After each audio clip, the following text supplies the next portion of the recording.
And hello, everyone, and welcome to this episode of Cyrus Webb Presents. I'm Cyrus Webb. Glad you all could join us once again for another great episode. This is part of our 10-part series that we're doing with Dr. Teresa A. Smith. You guys know her as Dr. TAS from her book, Transformation. You all see it there. Today we're discussing message 4 from her book. So this is week 4, message 4. Now, don't worry if you miss any other part. Hello to you, Naheed. Hope all is well with you. Great to see you, my friend. Looking forward to getting back to Los Angeles and maybe being able to sit down with you again really soon. If you guys missed part of our other conversations around Dr. TAS's book, don't worry about that because you all can be able to catch the previous episodes on my Instagram page. So you'll notice there that every Sunday we've been doing these messages. Again, there are 10 messages in Dr. TAS's book, Transformation. And we're discussing, a really powerful one today, and that's message number 4. So if you guys do not have her book, you can get it on Amazon, both in print as well as the Kindle edition of it. We'll be reminding you all of that, as well as how you all can stay connected with Dr. TAS and all the great things that she is doing. Now, what I've loved so far about talking to Dr. TAS about this book is all of us, if you say you want to make a change, there are certain steps that have to be taken. And that's what she's been able to walk us through, beginning with, of course, the challenges that come with that. And there is a Dr. TAS. Going to go ahead and bring her in. But this week, she's going to talk about another important message, and that is staying on something that is hard for people, especially when it comes to the beginning of the year, when it comes to setting goals for themselves. Dr. TAS, how are we?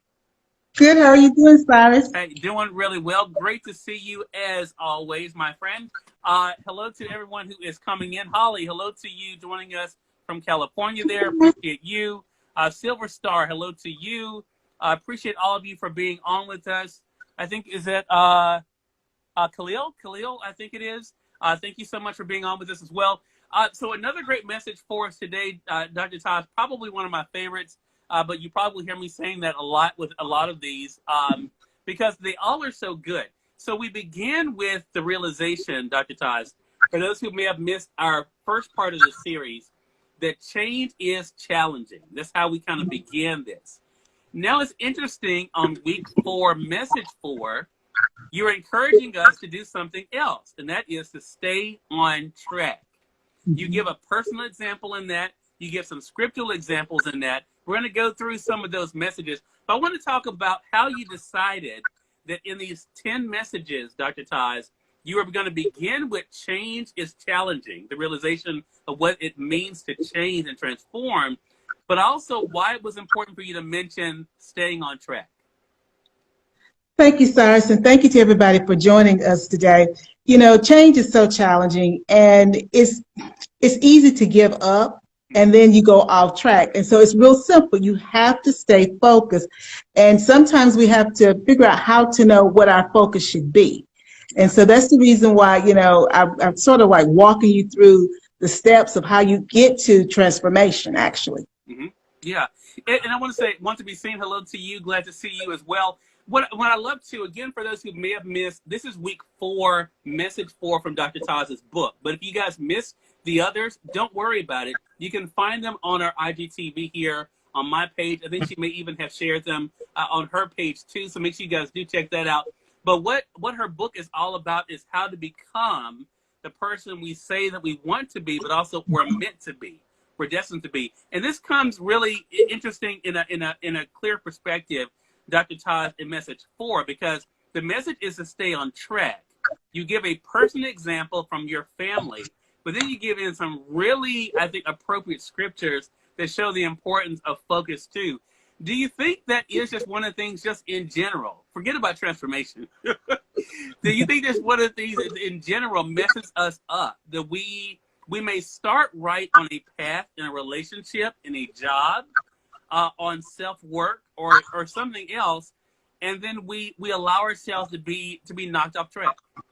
We do, Cyrus, and I wasn't going to correct you, but I'm going to correct you because I don't believe anything just happens. You know, this is week 3. Yeah. But you went to week 4, but nothing this is week 3, but that's okay. But you went to week 4, and we should be on week 4. Okay. Because it is so easy to get off track. And, right now I'm trying to make decisions. I think I'm on track, but I'm not sure because I think I heard the Lord speak to me, but then sometimes I'm not sure. So I don't know what the end is going to be. So when you talk about it's easy to get off track, whether it's in our work, our families, relationship, whatever, it is very easy to get off track. And being able to hear the Lord's voice, understand it's the Lord's voice, have faith in that, but still as a human being, sometimes we just don't know. So that's the reason I said, this is so appropriate because that's what I'm sort of dealing with. It's like, well, are you still on the right path? I think I am, but I don't know. Well, now, Dr. TAS, I don't want to be out of order here. Do you want us to go to week? No. We'll go back and get it another time at the appointed time. Okay. Because I believe everything happens for a reason. Okay. All right. Okay. All right. Then we will stay on week 4. Plus, that's the one I prepared for. So. Hey, but I can wing it on week 3 though. No. This is where we're supposed to be, and I'm gonna go with you. All right. So let's talk about this because you do begin with a personal example. I did get that part right. Yes, you did. You begin with a personal example from your family there, Dr. TAS. And for those who have the print edition of the book like I do, it begins on page 19. Again, staying on track is the theme, but she talks about her grandfather. Why did this example from your grandfather seem appropriate for this particular message, Dr. TAS? I guess I always heard the stories about my grandfather, my great-grandfather. And he worked on the railroad, and he was able to acquire a lot of land during a time period when African Americans were not able to acquire land and property. And he had a Model T Ford. And so it always fascinated me, and I never met him. And so then my grandfather was, and today is National Grandparents' Day. See, we're in alignment. And so my grandfather, he was like 93 or so when he died, but he would talk about his father and his life growing up. But this was a man who was also accomplished, but he went back and got his diploma when he was much older in life, and so for me, it was like he stayed on track.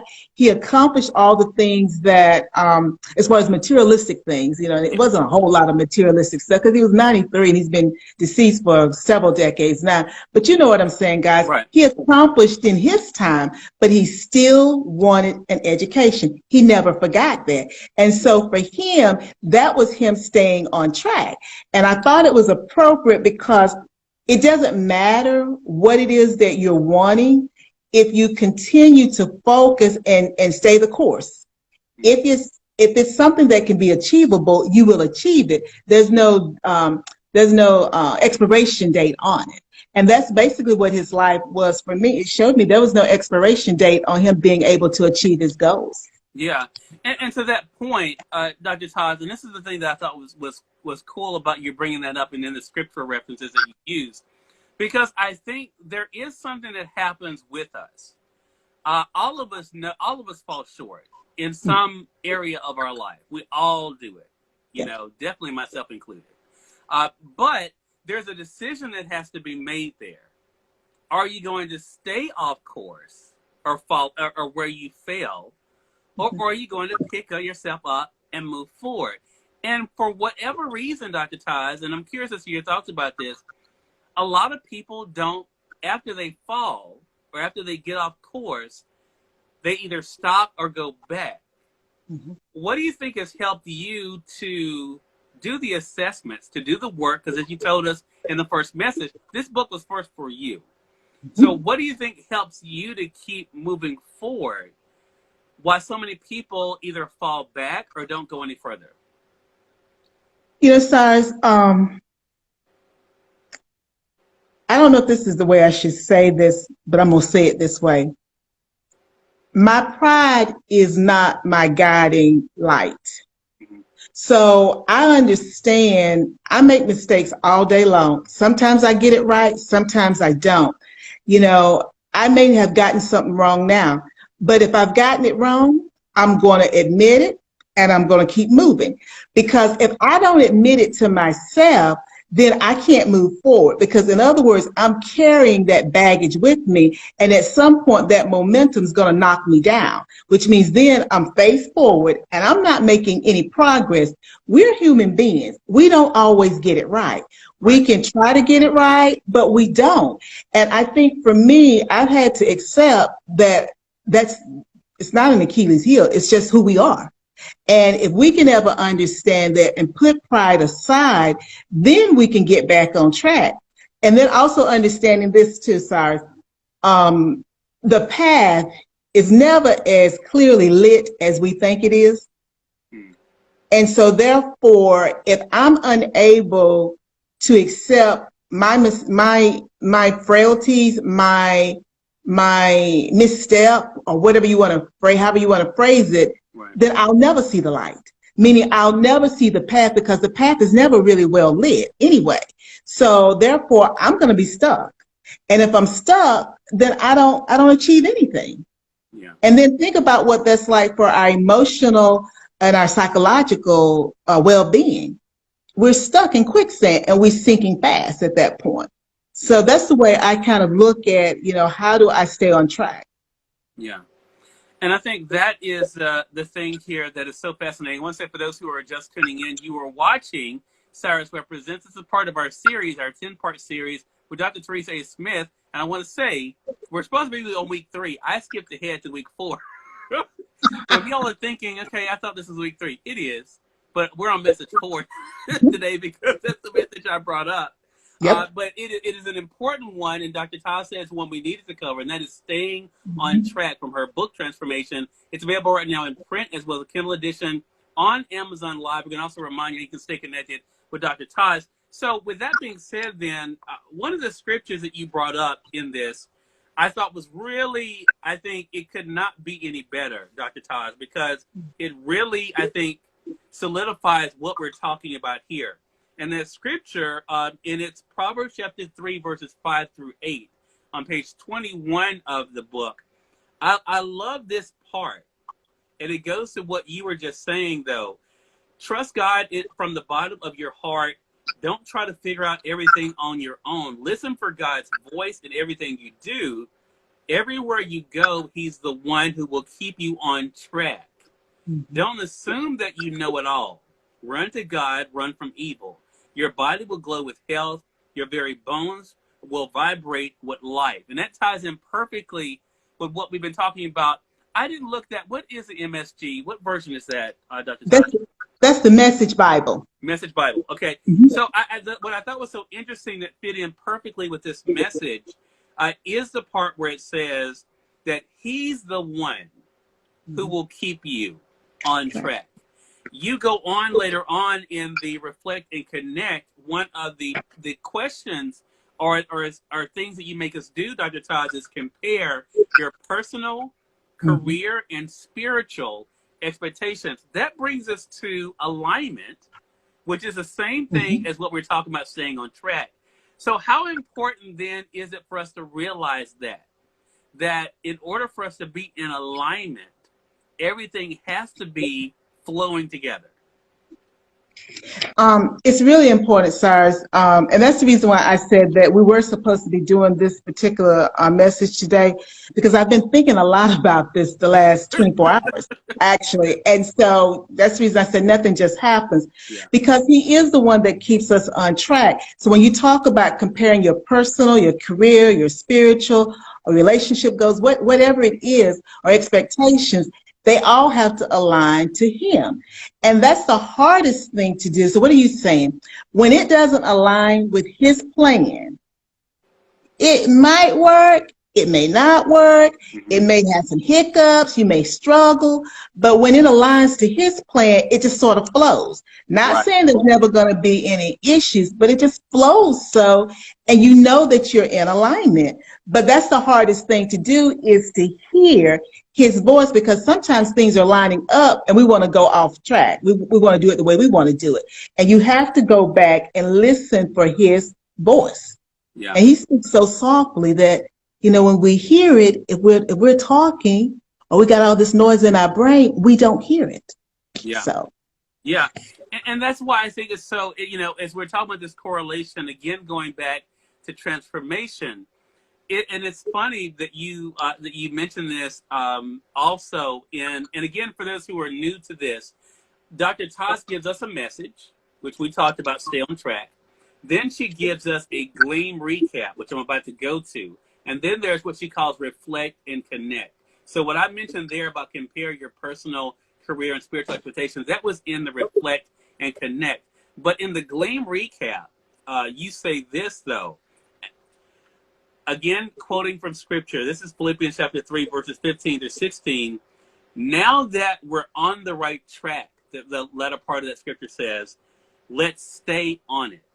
mm-hmm. And again, the question becomes in Dr. TAS for our audience then that are thinking, okay, but I've tried this before. I've done this before. What do they need to do as a self-evaluation to see who is guiding them on the track that they're on? They need to determine, had they started down this path without consulting God? And when they consulted him, did they wait to hear his answer? Because as we said before, it's his voice that it has to be in everything. Yeah. And then if his voice is in it, and you are certain that his voice is in it, then it will work out. Now, the thing that I think we have to be prepared for is, how does it work out? Meaning that we have ideas about what the end's going to be, but that may not be what the real end is going to be. And whatever the end is, you have to be able to accept that. I wanted to, let's just say the end is, I'm going to bake this 10-layer, I think people used to bake 10-layer or 7-layer chocolate cakes, mm-hmm. and with them little mini layers. Now that's what my goal is. And I've got all my ingredients together and I'm baking this cake. Well, it may turn out to be a traditional 3-layer cake, right, because I don't get those 10 layers, but I still got the cake. You know what I'm saying, guys? Right. You still got the cake. I thought it was going to end one way, but that was not his end goal. And then being able to accept that. And I think that's the hardest thing for us, because we are in the flesh. We have our ideas about what the outcome's going to be, even if he's in it, but that may not be his outcome. But we are used as part of his ultimate goal and his outcome. And interestingly enough, too, in the connect and the reflect and connect there, Dr. TAS, another thing that you said that may seem at first puzzling as to how it's in this particular message, but even I think people will see as they're listening to this conversation why. The first point is, define what success means to you. And what I thought about when I saw that was, again, we may have let someone get in our ear, because later on you talk about basically association in mm-hmm. this.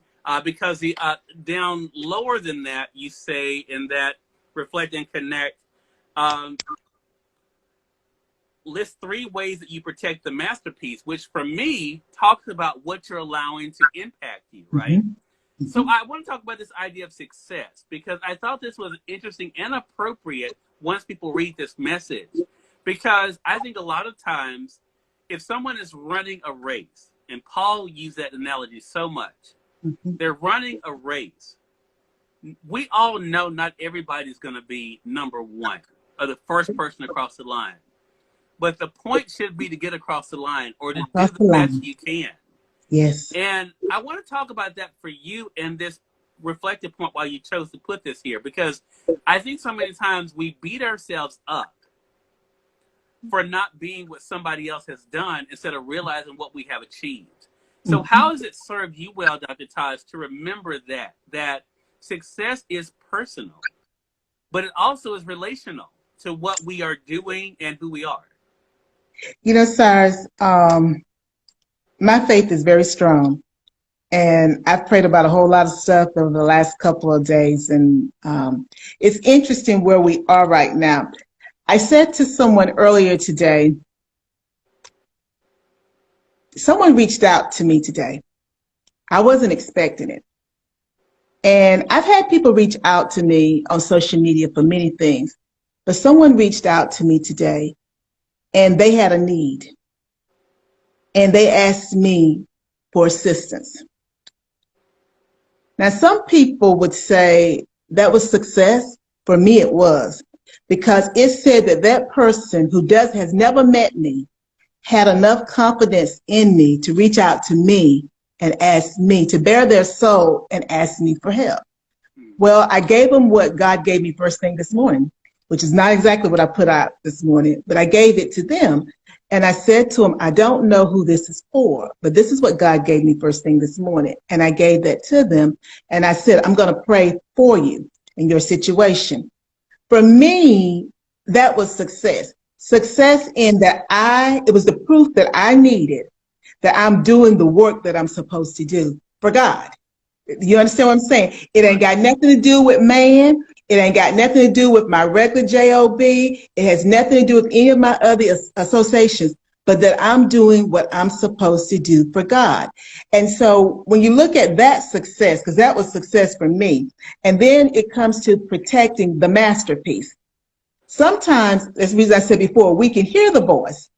We think we know what the outcome is going to be, but sometimes he moves us to a space in order to ignite something else, maybe in us, but also into another people.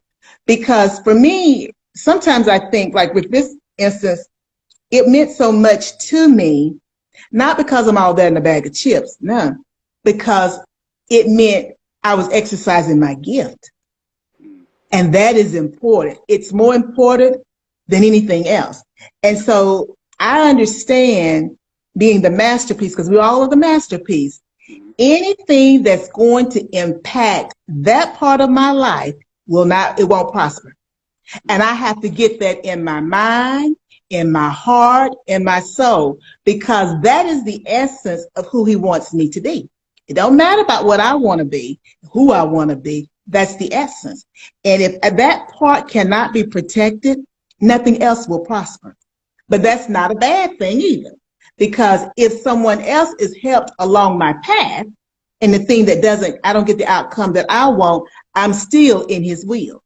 He's using me to impact somebody else. So, again, that success and the masterpiece is it's so deep, for lack of a better way of saying it. It's so deep because it's not a simple thing. Yeah. It's not simple. Right. Hello to you, Benjamin. Great to see you, my friend. It's been too long. I'm looking to get to Los Angeles in November. I pray. I don't know, but we'll see. that is the hope. Yes. For sure. I want to say, for those who are just tuning in, you're watching my conversation with Dr. TAS Smith, where it is week 3, but we're discussing message 4 from our book Transformation. We go fix this next week. I have the print edition here. You all can also get the Kindle edition on Amazon. So I want to talk about what you hope our audience takes away from this particular message today, Dr. TAS. There's so many great things in here, but as they start thinking about where they are on their path, what do you want to say to them about the importance of being mindful of what may be keeping them from staying on track? Well, first of all, Cyrus, I want to say to them, it's okay to mess up. It's okay to get it wrong. It's okay. Yeah. Believe you me, I get it wrong all the time, and it's okay. Yeah. Because until you forgive yourself or allow yourself to do that without beating yourself up, you can't move forward. Mm-hmm. But once you've done that, then staying on track is so important, because everybody has goals. Everybody has a purpose in their life. We all have something that we're working towards. But how you stay on track is you have to have a prayer life. You have to have a relationship with God. And everybody's relationship is different. You talk to him how you talk to him. That's fine. But you got to have it. And you got to know his voice. To hear that voice is so important, because as the scripture says, that's what's going to keep you on track. And that's what helps to pull you back when you go too far left, pull you back when you go too far right. And understanding we human beings, we think we got it all together. So it has to be something bigger than us that can pull us back. Our families, our friends, our significant others, they try to do it, but they can't fill up the empty spaces that we have that need to be filled up when we are in an indecisive or unsure stance. Only God can do that. And you have to seek him and then be willing to take, no matter what you get, because you don't always get what you want to hear. You have to be willing to then accept it. And that may mean that you have to ask him to help you to accept it, to help you to see the joy in whatever the situation is, because there's always joy there. We just don't always tap into that joy. Right. What a great thing. What a great message. Thank you so much for indulging me today, Dr. TAS, as we skipped ahead one message, but got the message maybe we were supposed to get for today as well. So hopefully, all things considered, that next week we'll be discussing message number 3, and that is primary focus. Yep. Primary focus. So that's what we will look forward to for next week. Unless Dr. TAS says differently. That's what I'm gonna be ready for. Dr. TAS, how can they stay connected with you and keep up with you? Really, Instagram is a good way to do it. Dr. Teresa Smith on Instagram. You can keep up with me, Dr. Teresa Smith, aka Dr. TAS, on LinkedIn. But I'm really trying to stay on Instagram, so you can find me here, Dr. Teresa Smith. All right, Dr. TAS, always a pleasure. Thank you so much for another engaging conversation. Looking forward to next week. Thank you, Cyrus. Thank you guys for joining us. Hey, and we thank you all for tuning in to another great segment of Cyrus Where Presents. Make sure you guys pick up your copy of Dr. TAS' book, Transformation, both in print as well as the Kindle edition of the book. Until next week, have a great one. Take care.